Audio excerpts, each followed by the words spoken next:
रुचिता के साथ कंपटीशन में होने वाला भेदभाव अब कहानी में एक बड़ा मोड़ लेकर आने वाला है।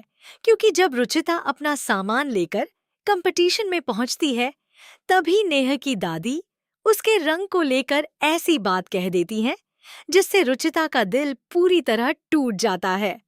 नेह की दादी साफ शब्दों में कहती हैं कि इतनी ज्यादा सांवली लड़कियों के लिए उनके कंपटीशन में कोई जगह नहीं है।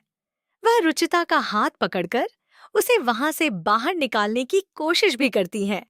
रुचिता इस व्यवहार से बेहद हैरान और दुखी हो जाती है, क्योंकि वह वहां किसी से लड़ने या विवाद करने नहीं, बल्कि अपनी काबिलियत दिखाने के लिए आई थी। उसके लिए यह कंपटीशन सिर्फ जीतने का जरिया नहीं है, बल्कि अपनी प्रतिभा और मेहनत को सबके सामने साबित करने का एक बड़ा मौका है।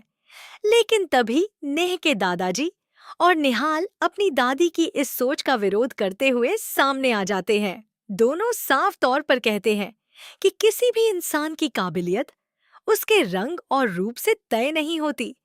इस कंपटीशन में किसी के चेहरे या रंग को देखकर जगह नहीं दी जा रही, बल्कि यहाँ हर किसी को अपनी प्रतिभा दिखाने और अपने हुनर के दम पर जीत हासिल करने का पूरा अधिकार है।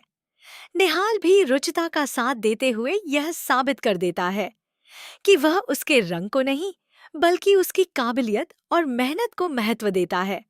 नेह की दादी रुचिता को बाहर निकालना चाहती थी, लेकिन निहाल के सामने आने के बाद उनका पूरा प्लान वहीं रुक जाता है। अब रुचिता को कंपटीशन में जगह तो मिल गई है, लेकिन उसके सामने सबसे बड़ी चुनौती यह है कि क्या वह तमाम अपमान और तानों को पीछे छोड़कर अपनी प्रतिभा के दम पर जीत हासिल कर पाएगी।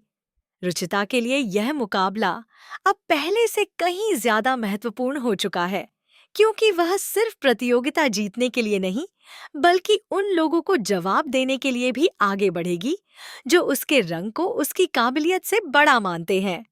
इस पूरे मामले के बाद रुचिता का मन काफी उदास हो जाता है। उसके चेहरे पर साफ दिखाई देता है कि दादी की बातों ने उसे अंदर तक चोट पहुंचाई है। वह शायद सोचने लगती है कि आखिर किसी इंसान की पहचान उसके रंग से क्यों की जाती है और उसकी मेहनत को क्यों नजरअंदाज किया जाता है।